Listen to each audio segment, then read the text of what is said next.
And John's here, we can start.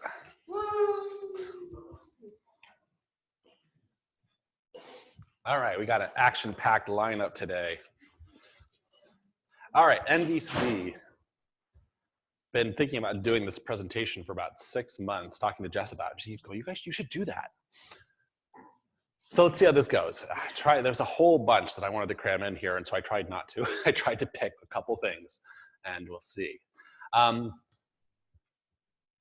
NVC is nonviolent communication, and it's more or less was, the concept was created by this guy, Marshall Rosenberg.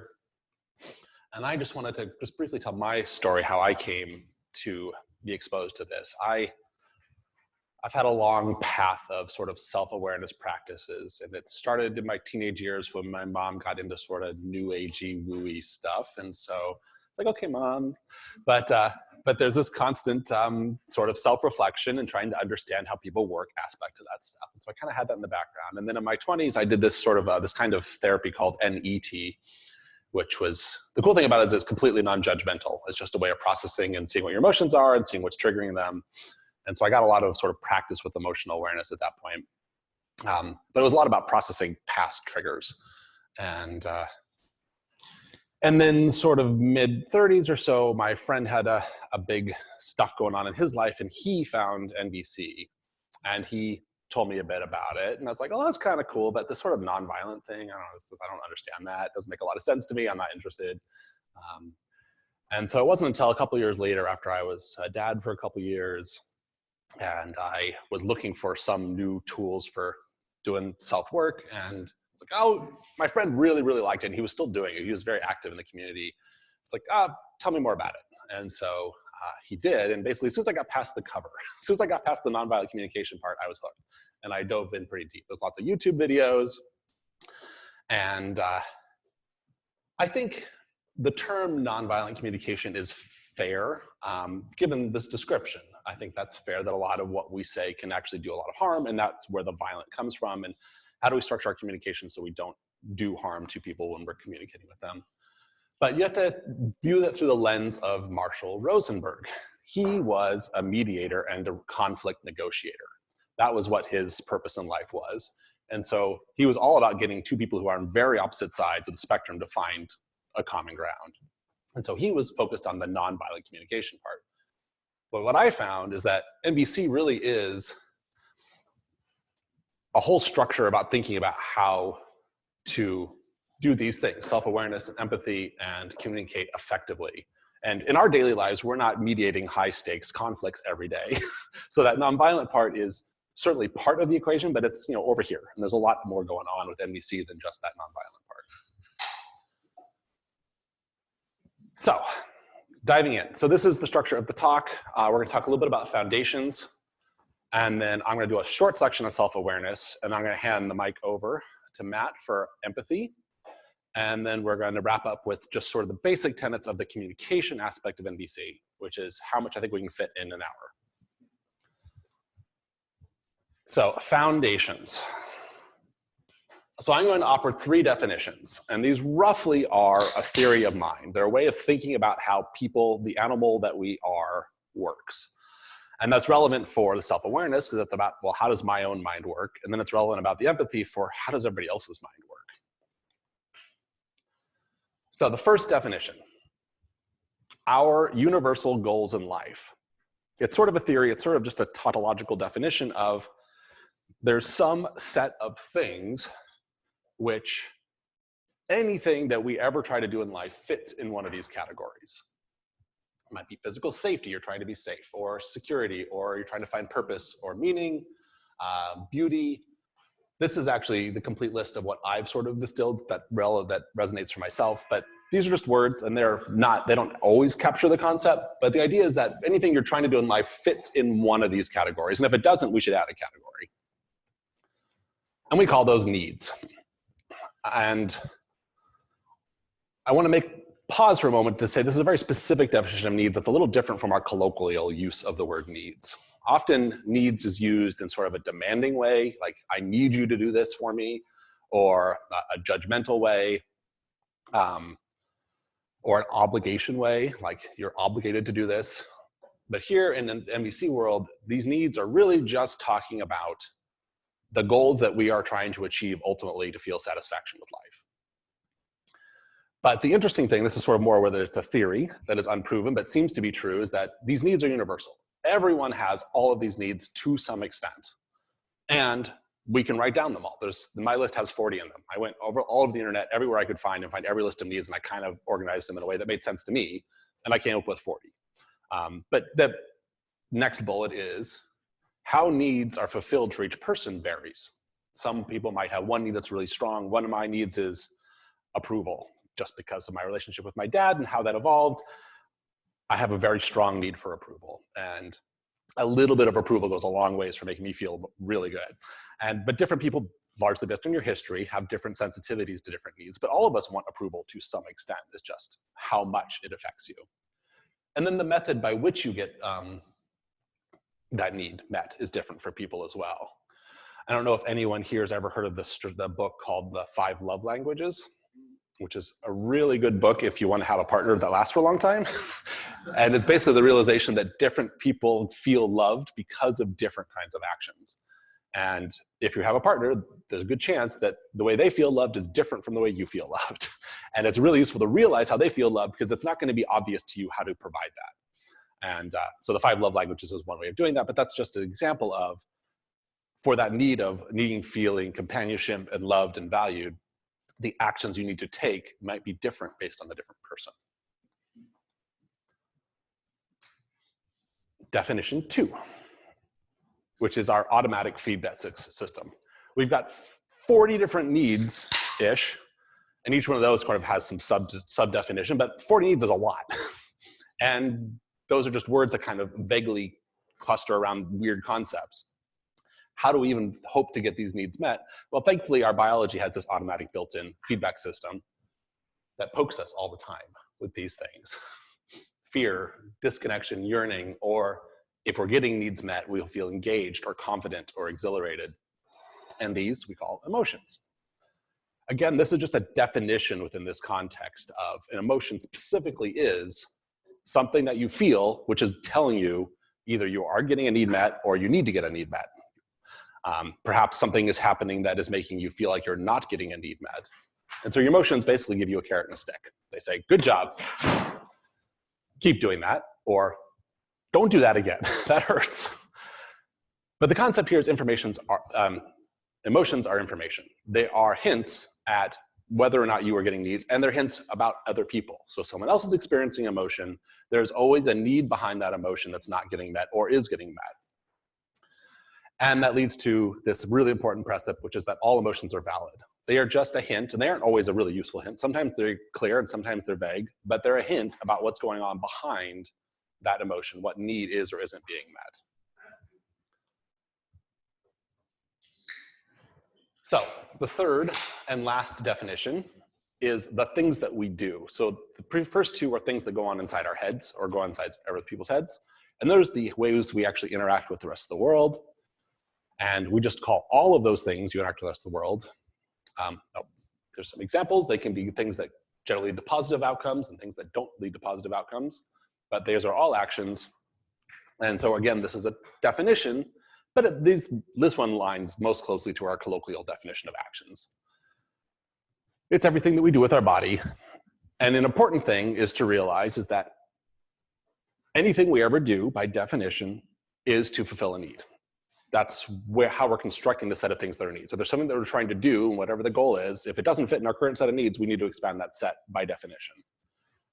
And talking is within the subset of things that are actions. And so the NVC really focuses on the talking part in terms of the nonviolent communication. But there's this observation that anything we ever say or do is we're trying to get one of those needs met. Whenever you're talking to someone, you're trying to get one of those needs met. And the fact that they're paying attention to you means that they're trying to get a need met. And that's sort of the foundations of the nonviolent communication. So I just drew this little diagram. It's just my own personal diagram, but it's a good way that I think about envisioning these things, is that you have a need that is or isn't being met, and that will trigger an emotion. And emotions are motivators. They will motivate you to some action. which may or may not help you get that need met.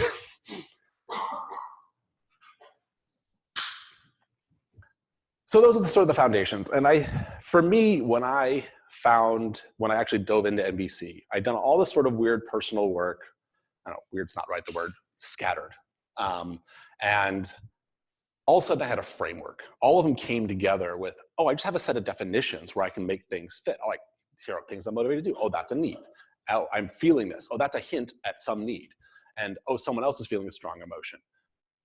Well, why are they feeling that emotion? What is the need that they're trying to do? And they might be taking some action, which might be violent or something else, but they're doing that action because they're trying to get a need met. It might be a terrible strategy. It might be a strategy which is going to do the opposite of what they want, but they are trying to get a need met. And that sort of let me frame my self-awareness practices since then, and empathy and so forth within this. I'm an engineer. I like having logical structures to think about things. And I've talked with other people who work on self-awareness who are much more on the intuitive scale rather than on the analytical scale, and they tend to be less drawn to NVC because it is more analytical and structural. And there's no right or wrong way, but for me, having a structure I found really useful. So self-awareness, like I said, I'm not going to go into this very deep because there's a lot to do in self-awareness. But I want to acknowledge, first of all, just understanding our own needs and emotions is really freaking hard. And I've been doing this for 20 years and it's still hard. But that's where it leads to the concept of practice. And really that's what self-awareness is. Self-awareness is having a practice, whatever it is. Whatever works for you, I suggest the main thing is you want to be doing it at least weekly for it to stick. If you're not doing it weekly, it's not going to stick. But even just once a week, whatever that practice is, you can start to better understand your own needs and emotions and which actions most effectively help them, help you get them met. And this link is literally just Google that. But if you just Google self-awareness tools, you'll just get page after page of all kinds of ideas. And you have to find the one that works with you, because a lot of them sound cheesy and they're like, oh my God, that's stupid or whatever else. That's fair. That's for you. But one of them you go, oh, maybe that'll work for me. So one of the tools that works for me, I like to track things. And so I actually made this app a while ago. It's free, it's online. It's just a web app, but it also works on mobile. And it just tracks in your local browser. It doesn't store it on the web anywhere. You can just rate on basically a 1 to 5 scale, but the middle option is, you haven't decided yet how you're feeling on each of those 40 needs. And it just tracks the history, and it's just a way mostly to check in periodically. I go through, I'll often be feeling crappy. It's like, I don't want to do this. I don't want to check in. And I'll go through the list and I'm like, oh, those 3 things. I have not had enough play in the past week. Let's go do something that's fun. And I'm like, okay, now I feel like I can take action. I have some idea what's going on inside my head. But again, find the tool that works for you. This may be totally the wrong tool for you, and that's okay. All right, so if knowing our own emotion and needs is difficult, then knowing what others are feeling and what their needs are can seem nearly impossible, which is where I get to hand the mic off to Mr. Empathy.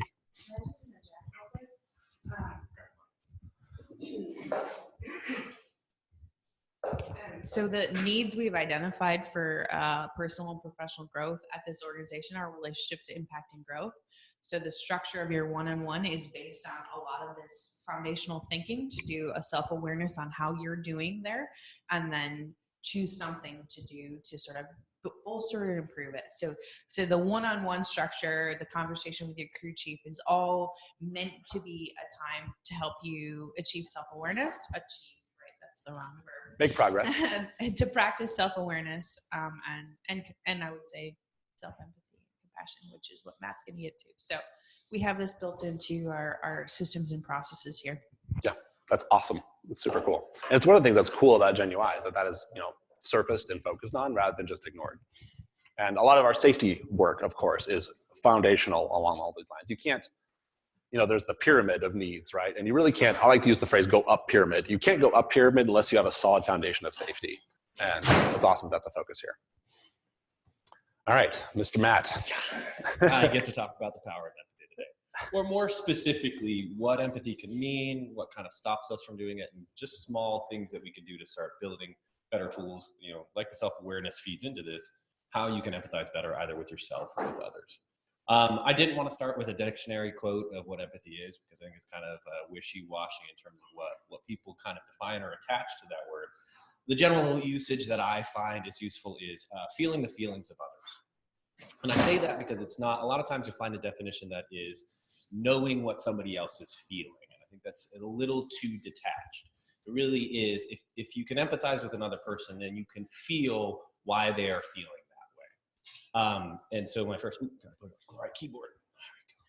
First sort of slide here was going to talk about what living with empathy in your heart can grant you. And it can make you feel connected to other people in an earnest and loving way that is non-threatening, is easy to connect with. It can be ephemeral. It can be long-lasting. There are a lot of ways to, again, mutually give from the heart and connect with another person and have your needs and wants fulfilled alongside providing that for them as well. However, unfortunately, especially in most human societies that have existed, it is really easy to block our empathy. It is often either viewed culturally as something that should not be shared or should not be given, or something that needs to have boundaries around it. But there are actually literal and tangible things that you can find that will stop you from being able to empathize with other people. First one is which NVC talks a lot about in terms of the actual communicative process, is this idea of how judgments exist in our language and in our thinking. And a judgment of another person's actions is the quickest way for you to not understand how that person feels. Because you have set aside, you have an internal judgment, and that means the only way that this could have resolved is if it matched up with how you viewed it should have played out in that way. So that's kind of the first one, is when you find yourself judging another person, and we'll play with some examples of this in a little bit. Find yourself judging another person's actions, that's a really quick way to know that you're probably not in a place where if you wanted to feel what they were feeling, you would be able to, because you're putting something in the way between there. Second, Shane just kind of hit on it a lot of here, is unmet needs drive a lot of what we do. An unmet need in myself will make it hard for me to think in somebody else's perspective or feel the way that they're feeling. And that ultimately resolves in the biggest issue in empathizing with other people is going to be your own emotional state. That's why it's important to learn the tools of self-awareness, so you can be aware of how those things are functioning, to see how they're influencing, to see whether or not you have the capacity to feel for that person. Or maybe this is a time where you're not going to be able to express empathy and you need to alter your actions so that you're not in that environment. This emotional state one, NVC has a really fun example. It's not fun, it's a short example, but I adapted it slightly for our work environment to just show how your own emotional state will impact the way you perceive seemingly objective series of events. So my prompt for this is, Erica shows up late to my meeting, which is incredibly accurate. I did actually ask her ahead of time to make sure she was okay with me using her name. I know this is all good fun, but it's worthwhile to, I made sure to check in with her to make sure. Depending on how I am feeling, I can interpret this behavior in a number of different ways. If I'm feeling kind of stressed out, worried about what I'm presenting, nervous, any of those types of things, I could get incredibly angry and irritated by her coming in late. Why is she so disrespectful? Why can't she show up on time? Why can't she do these things? And that has immediately then locked me into, I can only interpret her actions in this certain style. Second piece there, let's say I didn't want to be at this meeting anyways. I'm presenting something that I really don't care about. It's not important to me. It doesn't feel bad. She walks in, I'm probably going to be relatively indifferent towards it. I'm not going to feel bothered by her actions. It's the exact same behavior, the exact same situation, a slight modification on how I am feeling, what my emotional state is. It's going to completely change how I look at what she's doing. The third one here I was kind of playing with is you may even be excited. You may be, like I said, maybe you're a little nervous, but in the right way, it causes a distraction. It makes you feel a little more comfortable with whatever you're presenting. There's kind of an infinite number of ways that you can interpret this other person's behavior. And that's kind of the key or crux to this, is starting to realize that your initial snap reaction to something might not be true. It might be true to you. It might be what you're perceiving because of how you're feeling, but that is taking away the agency of this other person. And if you want to understand them, if you want to feel what they are feeling and be able to empathize with them, you're going to need to allow yourself to have multiple pathways to the same set of actions, just so you can immediately be like, yep, that's perfect. Erica, you're late to his meeting. and I'm incredibly happy because it fits my needs. But outside of that, But allowing yourself to have those other possible avenues for what could have caused this person's action is the first step in being able to kind of decouple them and feeling for them from what they've done to you. There is another piece of this too, and obviously, since my emotional state influences how I can empathize with other people, if I cannot empathize with myself, I cannot empathize with another person. There is no practical way that I have found to feel for another person if you can't feel for yourself. And so that can be, especially in self-awareness, a piece of that is accepting yourself, or at least has been in my practices of understanding how to get to that place. Because if you can't forgive yourself for making a mistake, how can you honestly forgive another person? Because even if you say, I'm sorry to them, if they see you enact a behavior where over and over again, every time you make a mistake, you yell at yourself, you get mad, you get angry, you are filled with hate, even if you say the words, I'm sorry, all they're going to hear is, I know that hate is being directed towards me on that other perspective. So if you can't start from a place where, start figuring out for you, hey, you know, this thing happened and I'm not happy with it. I'm sad by it, whatever this kind of is. I want to make sure that I'm like, in our minds, a lot of our reactions are, I did this because I'm an idiot. I did this because I'm bad at my job. I did this because I'm lazy. Like whatever these things are, maybe stopping and using it as an opportunity to find other ways that you could have arrived at the same endpoint or conclusion to give yourself that same level of empathy that you can try and offer to other people. I'll spin that back out to you. That's awesome. Thanks. I'm so glad to have a co-presenter. It's so fun to hand over the mic. It lowers the heart rate. It does. You do. All right. So the last section today is talking about the effective communication, and that's generally the focus of NVC. But I think that's sort of like this much of this big of a pie of what it really implies. But effective communication, we're here because we want to get some needs met. And so effective communication is acknowledging that we're both, two or more people are together because they want to get some needs met. Let's structure our conversation to actually focus on getting needs met rather than all the other things we do in conversation. So that's what I mean by effective communication is we're here to get needs met. Let's focus on making that happen. And I love using the word rubbish. I always look for an excuse to use it. But that was one of my big insights in reading NVC is realizing that most of the time when we're talking, it is total rubbish for the point of why we're here. There's a lot of sort of like social dancing of just sort of establishing our relationship, but what we're saying almost doesn't matter. We're just talking. But for the point of view of what actually want to accomplish needs in our life, just our normal communication flow is rubbish. And here's why. The problem is it's really hard to tell what other people are feeling and thinking unless you ask them. And so if we don't know what someone else is feeling, there's no way we can help them collaborate to get their needs met.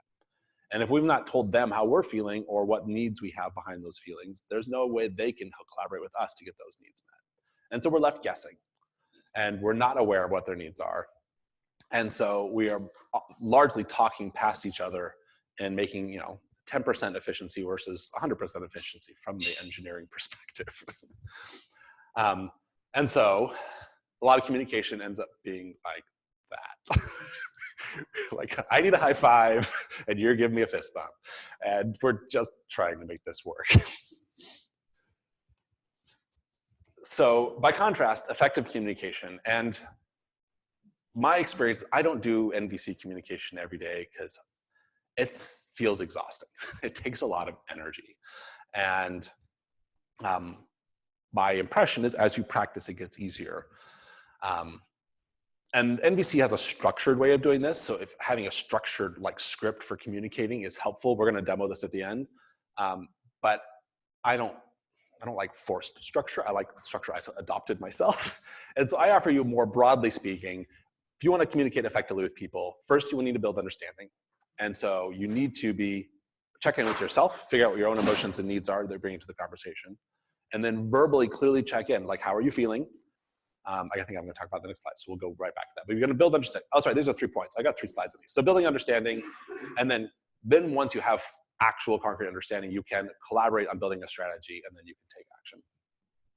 So building understanding, first to reemphasize, which I had in my earlier slides, if you take nothing else away from this presentation, if you can just consider that all needs and emotions are always valid. They are just by definition valid.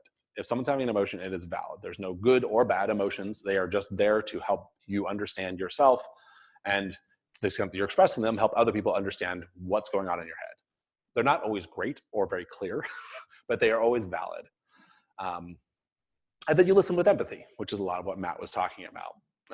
But I'm going to add a little bit more to that, in that listening with empathy, and this is talked about in the NVC stuff, as a practice, if you are entering a difficult conversation, listening with empathy is an extremely powerful way to disarm it before you get to the meat of the conversation, to take out the weapons of combat, as it were.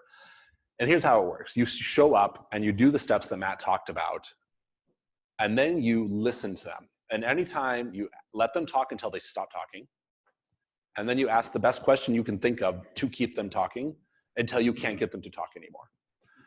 And that's what listening with empathy means. You start the conversation, getting them to the point where they have said everything that they feel like they need to say. And you wait until you have like that awkward pause that really gets awkward. And then you go, okay, I would like to share with you what's going on for me. And then it's your turn to talk.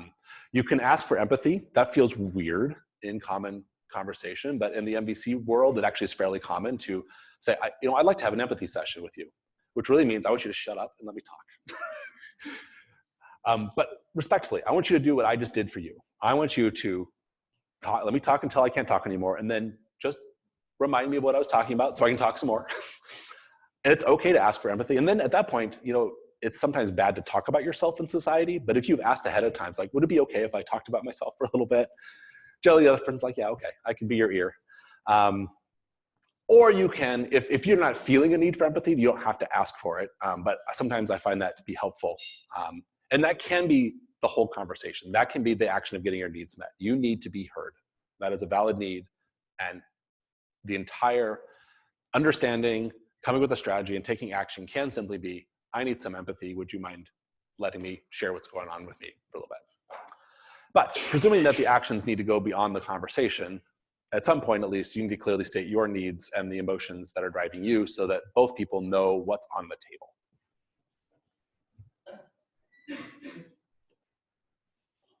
There we go. And so I'm not going to talk about the effective strategies in detail, but the surprising thing, and there's lots of examples in the NVC stuff, I would suggest, the book is great, but if you want to, there are some really great videos on YouTube of Marshall Rosenberg practicing NVC, and I found that to be a really compelling way to get started because you can just see it role modeled. Strategies are surprisingly easy. Once everybody has said everything they need to say, then all of a sudden it becomes very often clear a path that gets both people's needs met. That ends up not being as hard as you think it is once you understand what the other person's needs are. The hard part is understanding the needs and the emotions that those needs are driving. So effective strategies are going to be win-win. Any strategy that requires one person to sacrifice and the other person to win is going to be a failure. As Marshall likes to say, if you give without the joy of a child, someone's going to pay later. And it's a weird concept at first, but the more I realized, it's like that really hits home for me, that if I'm giving but I don't really want to give, then either I'm going to be painful about it, it's going to be a pain for me later, or I'm going to put it on you later and it's going to be a pain for you later. So win-win strategies are, effective strategies are win-win and joyful, and no one needs to sacrifice their needs to get someone else's needs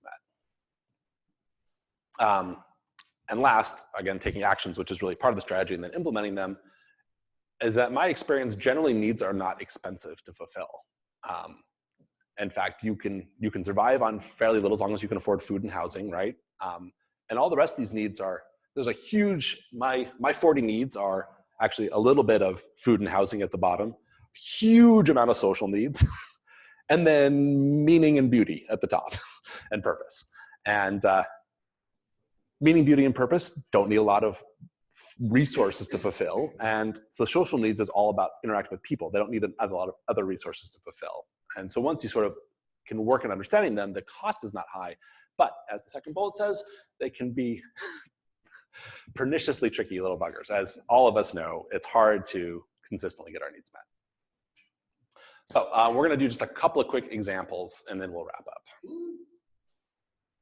So I actually have two that I'm going to use here. I have two examples that I'm going to use here. First one, I'm going to use it kind of in the context of the work environment. And I'm going to, unfortunately, in an improv style, call on Jess here. If she wants to respond to it, she can. But an example of how to ask for something, or saying, please, that I need something kind of back here. That's, I have a need in my working life to interact with people in a way that aligns with my ethics and my values. So something she and I actually have talked about a lot in private, but it's something that's important to me, and it makes me feel good. It makes me feel happy. It makes me feel satiated. It makes me feel as though I have, I feel joyful in what I do. And I would like you to help me find ways to do that in my daily life at work. And so my ask of you is, would you please help me navigate the process of figuring out how I can do this in a daily endeavor? So that'd be a simple way. It feels a little artificial at first when you kind of need to form some of these pieces into okay, what are the actions? What is the need that really needs to be kind of assessed here? What is it making me feel, and doing so in a way that is not being restricted or reserved in how I express how I feel there. And then ultimately ending up with, I need something from you. Can you help me back with that? You don't actually have to answer to it. I just figured I was going to say yes. The one phrase that I've heard in connection with this is, would you be willing to? Yeah, that's great. The second one I use here is, so a major critique of not just nonviolent communication, but a lot of kind of empathy-focused social movements. Cancel culture is labeled as it. Woke is now an insulting term typically used to express people, is that there can be this sensation of you're asking to put upon another person by restricting their behaviors or their actions. So a lot of times NVC can kind of be mixed up in that in some capacity. So an example of where you can use NVC in a way that kind of aligns with, either if something's aligning with your ethics or not, is I coach at a gym. I had a member, we're in Belltown, so the neighborhood is Belltown. I had a member make a remark. It was an offhanded joke. It wasn't mean-spirited. It wasn't anything in that capacity. But he used the phrase homeless person. And that's one that's, to me, recently I've discovered is slightly dehumanizing way to approach talking about another person, because it labels them as just one thing.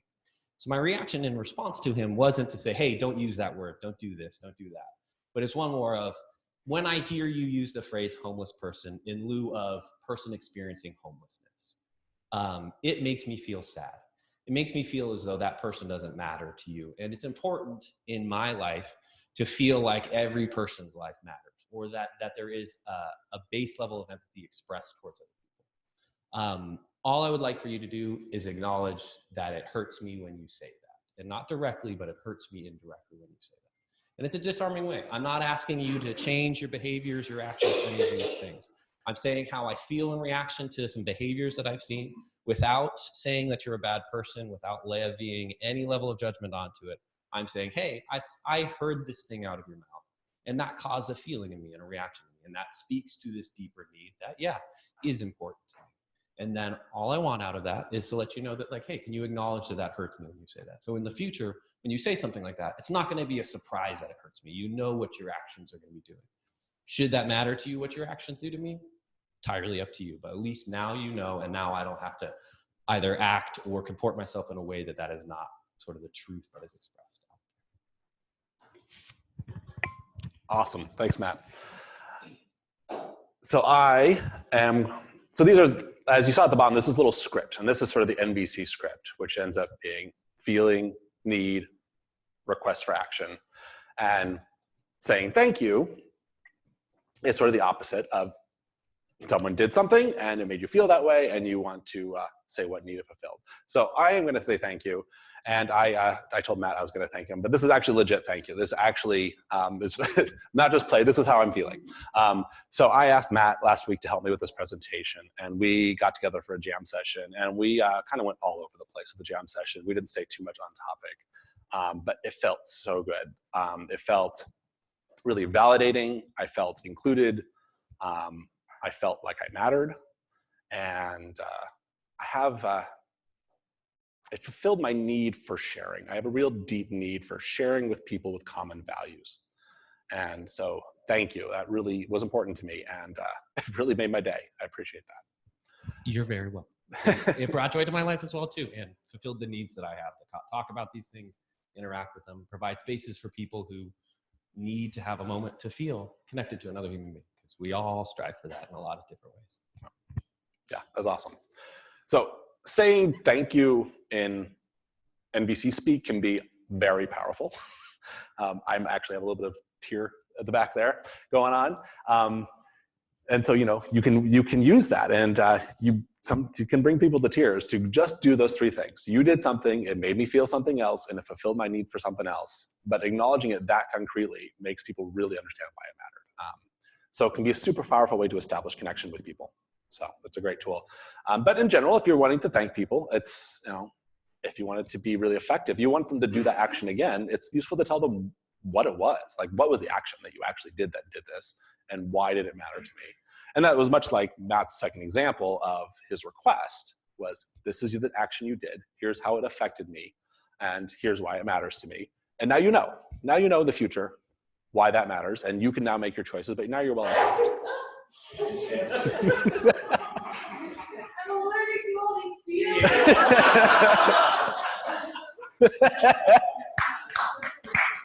Well, that's good, because we're almost done. You can go.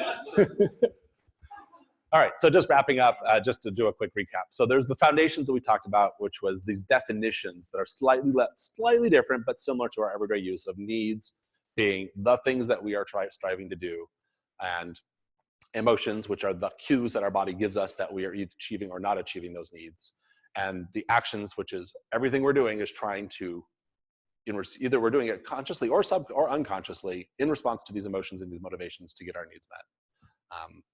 And having a practice of self-awareness allows you to pull more from the unconscious up to the conscious to make choices about getting your needs met. And it also is a basis you can then use for empathy and being able to actually connect with other people and understand what their needs are. And once you do, it becomes surprisingly easier to collaborate with people to really get everybody's needs met. And effective communication is mostly just about surfacing all this so it's explicit rather than implicit. So anything you'd like to add, Matt, as we wrap up? Cool. Thank you, everybody, for coming. I was a little nervous. Oh, questions are good. I think as contractors, it's really important for us to practice empathy. And especially with clients, especially with each other. I feel like the main not issue, but difficulty I have with practicing empathy is maybe I've never experienced what this other person is feeling. How do I handle something like that? Honestly, a great way to do that is first acknowledge that in your head. Acknowledge that, hey, there may be a series of circumstances that are perfectly valid to that person that I can't even comprehend. There is nothing in my mind that allows me to know exactly what led to that endpoint. I can ask them, I can investigate with them, I can try and use, again, a safe, empathetic way of communicating with them to see if I can understand that, or I can just accept that I have no fucking clue. Like, it is something that is beyond what I can understand in this moment, and that's okay. Their needs are important, valid, and valuable to them, and I don't have to take it on myself, but I can know that it is there, and so it matters. Yeah. And if you're listening with empathy, part of that structure can be, I was literally just doing this with my partner Amy last night. She was sharing with me something that I have no frame of reference for. That was a big deal in her life. And I'm like, I don't know. And she knows I don't know how that feels, but I can say, I understand that this makes you feel this way. I hear that you are feeling this way, that affect you that way. You're just validating that they have gone through that experience is hugely empowering to them, even if you have no idea what that feels like. Yeah. Thanks to both of you for setting us up and everything like that. Yeah. Sometimes people just need to say something and have somebody listen. Another thing, I feel like we should do like a part 2 to this, like actually try to do this with like maybe clients, maybe each other, and see what comes out of that. I don't know what you guys have in plan. Yeah, we could do like sort of a workshop version. Yeah, a workshop would be great. I also think it should be known that I think both Shane and I probably, this is not really true for, if you find yourself struggling with something on any given day or moment in time, share it. If you need some help in communicating with a client or a difficult person, or you need a moment of feeling connected to another person, that's my experience from having talked to most of the people here in some way, shape, or form, is that a lot of people here care about understanding how you feel and helping you sort of solve those problems. So yeah, I definitely think we should run a workshop. There's a lot of tools, tricks, all those types of things, but like reminding yourself that this is an environment that you can find that connection to offload that pain is useful. Yeah, I imagine I'm speaking for a lot of people, but certainly for myself, I love it when things get real. And even if it's not related to me, even if you don't know me too much personally, if you want to come talk to me about one of these things and just lay it out there, I think Matt feels similar. Right? It feels really good when you get past the surface level and you're getting to something that matters. And it's just a little bit of my time. And if it makes a meaningful difference for you, I would love to participate and support in that way. But yeah, this was, again, I tried to slim down so many different things from the book to fit it into 45 minutes, 50 minutes.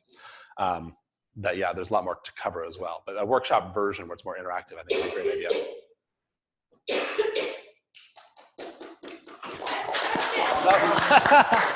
We're actually doing good on time, so. That's our love language. I have a need for more applause. What does it look like?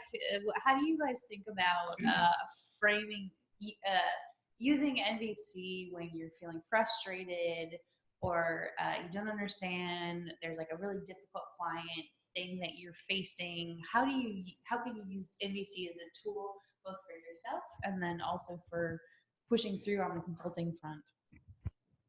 Go for it, yep. The big thing for me is that a lot of times, or what I found I'm sure I've told a number of people in this, but my background was I went through some mindfulness-based therapy for a number of years. And what I always found was the most frustrating part about being overwhelmed by frustration or an emotional state was that later I would felt that my actions weren't in line with what I wanted. Or what my needs were, or whatever that was. So a part of how I use NVC, and I use it with my partner Elena, I use it in daily life, I use it when I try and de-escalate things, is that has never bothered me actually. It was just a prompt. Is giving myself the time to react to it, is giving myself a language that I can continue conversing and interacting with a person while not making an action that I don't agree with. And so I use it as I am feeling something kind of overwhelming. Is that built, a lot of times in software for me, it's like I have this fear of something down the line. I'm projecting forward whatever decision that we're making and I'm afraid of something there now. So using NVC to identify that and find a way to communicate that without threatening the person who's talking to me, or at least giving it a little flag up, because Rob Wallace is actually really good at this too. He's noticed it a few times. Well, he'll see or hear a reaction of mine and realize that there's a deeper sort of fear or something on the surface, and we can attach that and kind of work forward through there. I find that to be the biggest thing, because again, it gives you a framework that you can talk your way through whatever the problem is in a way that's safe and productive ultimately. I'll add just a concrete example that as the Sage team, we are constantly frustrated with the programming environments. And I want to communicate. Yeah. Well, and so we bitch to each other a lot, is what we do. But really what that is an empathy session. We're all going, I'm really frustrated, I need some empathy. But we're not saying that. We're doing it informally. But then the point is to get past that, to the next stage, which is that the people working in the environment, we can try, they are characters on the screen to us. We don't know who these people are. But I try to come back to a little bit of empathy. Like, they have some set of needs they are trying to get met, and they're trying to achieve some goals. They've ended up in this place, which is frustrating the hell out of us. But they got there for legitimate reasons. They were trying to make it succeed. And I've been trying to interact with that community a little bit. And so I try to bite my tongue about my frustrations, because I've gotten a chance to process it with my friends here. And then I can come to it and I can say, all right, I have these needs. And in this case, I need the freaking package manager to work. But I don't say it that way. I just say, are there any plans to support this use of this package manager? I would be very helpful, because this package manager takes 10 times longer than I have to wait. It would make me feel like not right. But again, then you can come back to the client or the whoever once I guess the point is taking a step out and practicing empathy for yourself might be talking to a safe person to get your empathy done. And then you go back to the conflict situation, and then you are clear what your own needs are, and then you can express your feelings and your needs. And with the client, you might skip the feelings because they might feel uncomfortable with that, but you can talk about needs. Like, we have needs here that need to get met, but at the same time acknowledging that they have needs. As long as everybody's needs are on the table and no one feels like they're not getting ignored, then I think generally you can get to the point where you can have strategy and that can find solutions. I love that. I think that one of the things that I've heard from a lot of people is that we want to stop sort of making judgments on our clients. And I think that the thing to recognize a signal is if you're making a judgment on a client's choice or something, it means that you haven't taken care of your own stuff. So just that's a good signal to just pause, check in with yourself, to step away from the judgment. Not that the judgment's just a signal. I'm not judging the judgment. My little trick there is there's the phrase, if you were in my shoes, you'd be doing it this way. It's like, oh, if I were in your shoes, I have no idea what I'd be doing. I don't know what it's like to be in your shoes.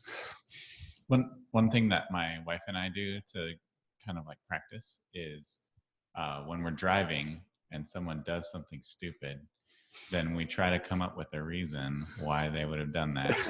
So like if we're at a 4-way stop and then they go and they had the left of way, not the right of way, then we go, oh, you know what? I bet you they need to get to the hospital right away. And so they didn't want to be stuck behind us, And so it really helps to like constantly try to think of reasons why people are doing something. And then like when other things come up at work, then you kind of get into that same mindset where they're like, oh, well, why did they make this stupid function? It's like, oh, well, maybe they were under time pressure or something like that. Maybe this guy really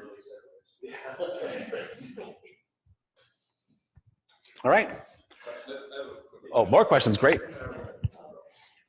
I kind of have been going through your second example over and over and over in my mind, trying to analyze it a little bit.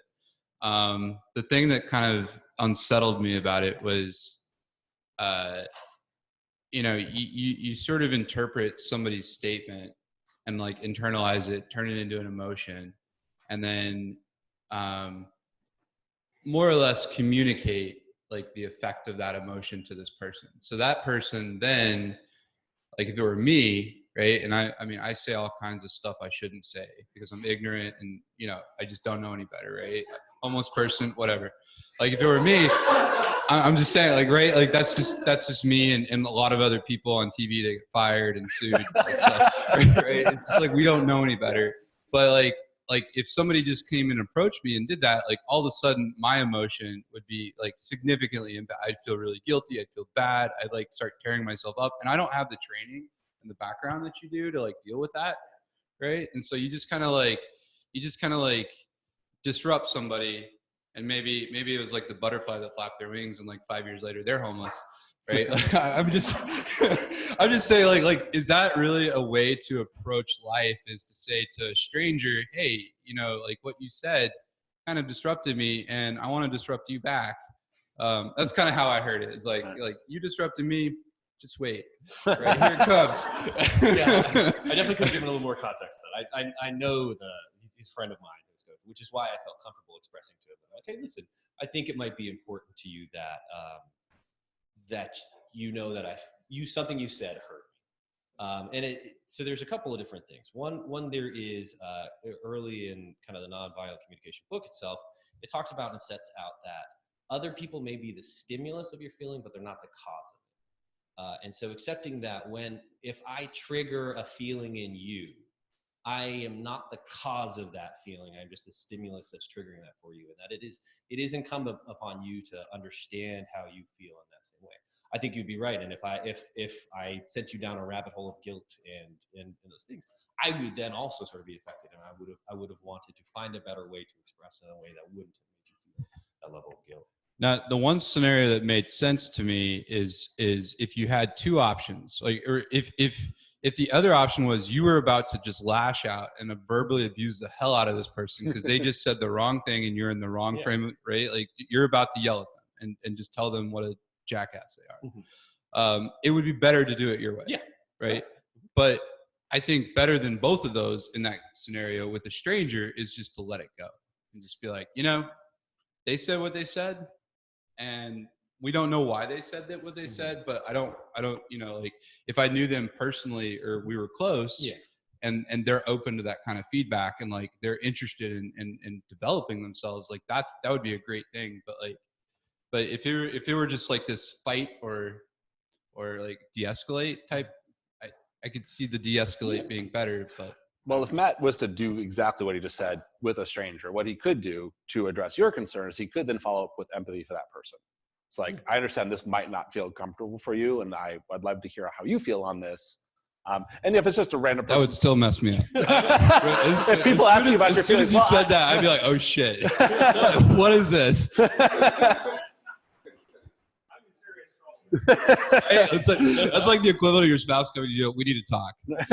Okay. Which I think is a great example. Because if the phrase "we need to talk" immediately triggers in you terror, then there's something you're scared of. Typically, like there's something there. So like if you feel guilt in being shown that your actions may have hurt another person, and your only response to that is then to just kind of lay the guilt onto yourself, I'd say, yeah, you're not able to empathize well with yourself, and that would probably be the thing that. But I'm also the person that's not educated and don't read the. I mean, like, right? Like, I agree for people on this path. Like, it's great to be confronted all the time because you're going to deal with it. But for people, not. Yeah. Ben, I just have to chime in. I think it's really cool that you're presenting this viewpoint, and it's important to like put that out there. But I feel compelled to add that I think the default in our culture is to just stay silent and let shit happen. And I really object to that.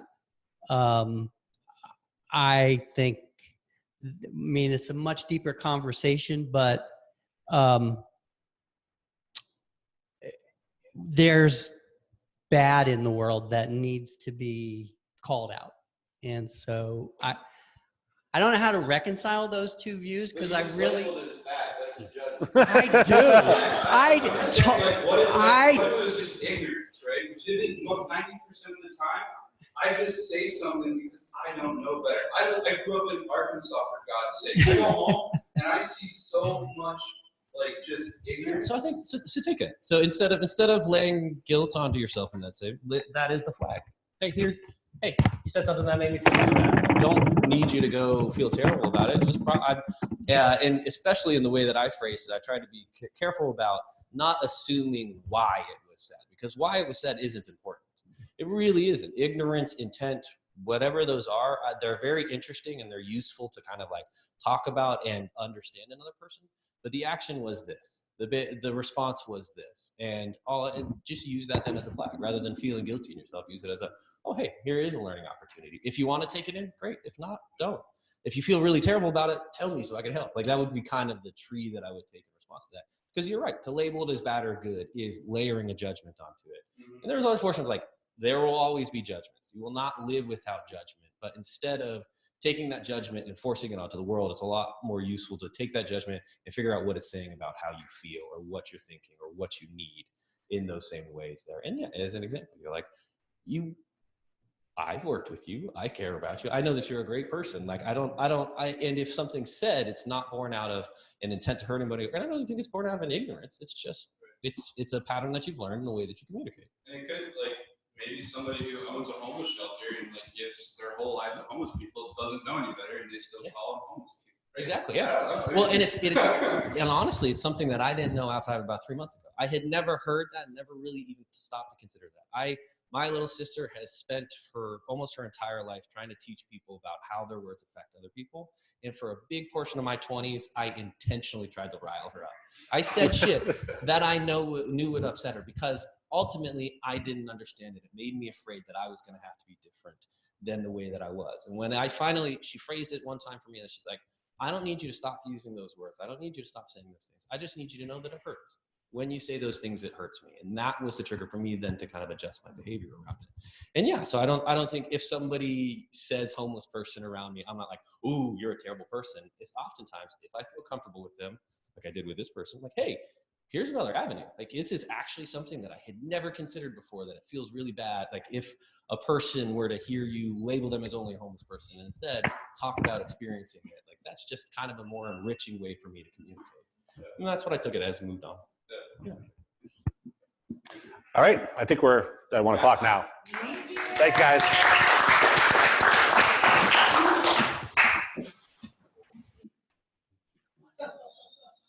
You're wonderful.